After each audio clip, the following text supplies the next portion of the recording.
dans cette formation consacrée au langage de programmation Python. Python est un langage de programmation interprété, polyvalent et orienté objet.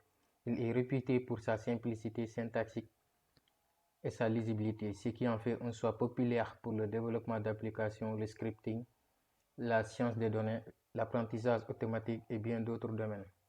Python a été créé par Guido, un néerlandais. La date de la première version a été sortie le 20 février 1991, 32 ans plus tôt.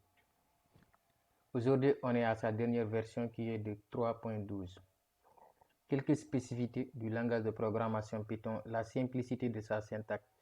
Supposons que nous voulons afficher ce message Hello World dans notre navigateur ou bien dans notre console. En Java, nous avons cette syntaxe-là. En Python, on a cette syntaxe. Et en C#, on a cette syntaxe. La syntaxe Python est beaucoup plus simple par rapport aux deux autres. La rapidité. Python est un langage de programmation relativement de haut niveau.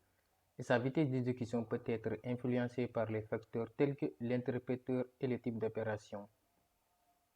En Java et en C#, on écrit notre code source qui va être compilé en langage machine, c'est-à-dire code binaire des 0 et 1, pour être enfin exécuté dans le navigateur ou bien notre console et avoir le résultat. Python utilise directement un interpréteur qui le permet d'afficher directement le résultat.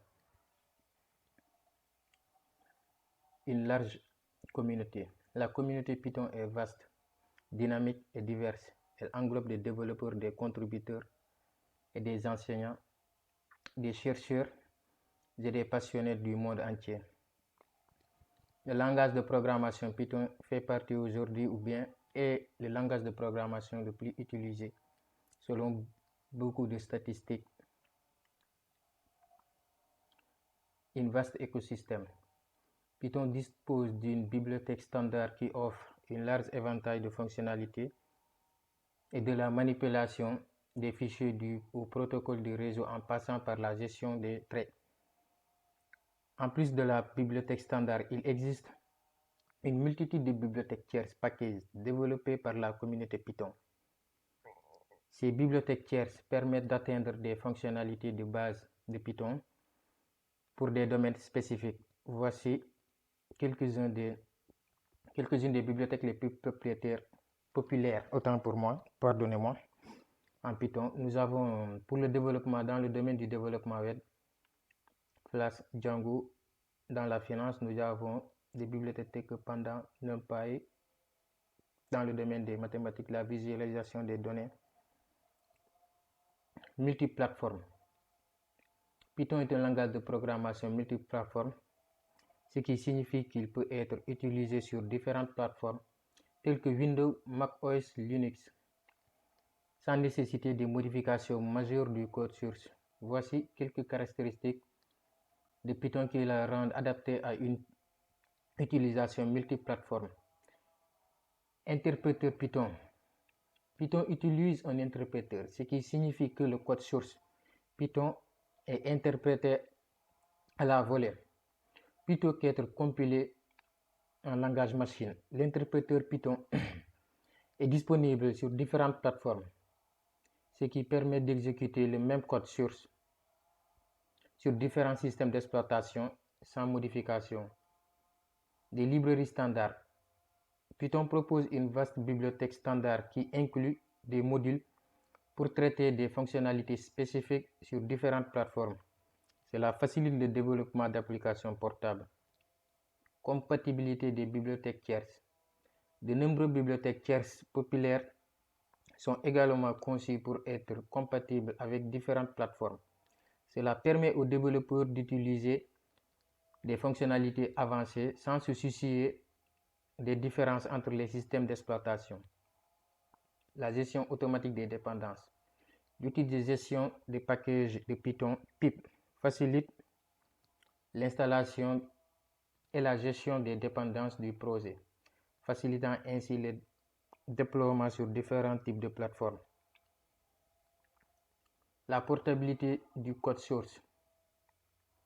En suivant les meilleures pratiques de codage, et en évitant l'utilisation de fonctionnalités spécifiques à une plateforme. Il est possible de créer du code Python qui fonctionne de manière transparente sur différentes plateformes.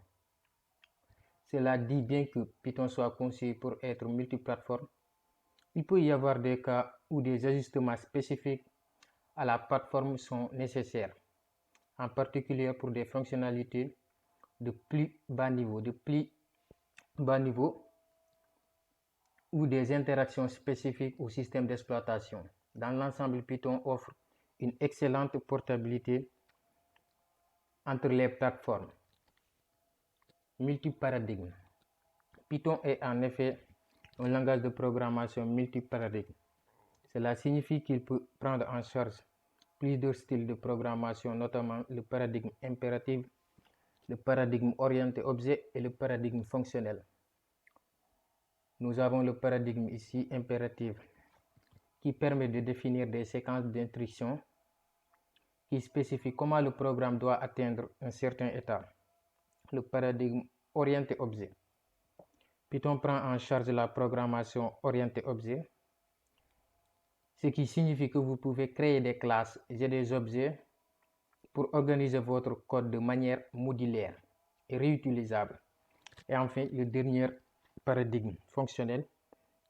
Python offre également des fonctionnalités de programmation fonctionnelle comme la possibilité de passer de fonctions en tant qu'argument, de retourner des fonctions à partir d'autres fonctions, etc. Quelques applications qui utilisent, ou bien entreprises qui utilisent Python, nous avons la célèbre application ou bien logiciel de streaming de musique Spotify, ici Instagram et Pinterest. Il y en a aussi d'autres. Python aussi est utilisé principalement dans le domaine de l'intelligence artificielle. Bon, le deep learning et le machine learning. Le deep learning qui permet aussi voilà, la traduction. Nous avons par exemple, je vais prendre l'exemple de Google Translator. Voilà. Google Translator, ils ont utilisé voilà, l'intelligence artificielle pour collecter les données afin de voilà, d'avoir des traductions sur beaucoup de langues. Nous avons ici le machine learning qui permet voilà, aussi d'apprendre des systèmes ou bien des robots à se comporter comme des humains. C'est la fin de cette introduction, de cette petite introduction. Nous allons nous retrouver dans la deuxième partie pour installer Python dans notre voilà, machine.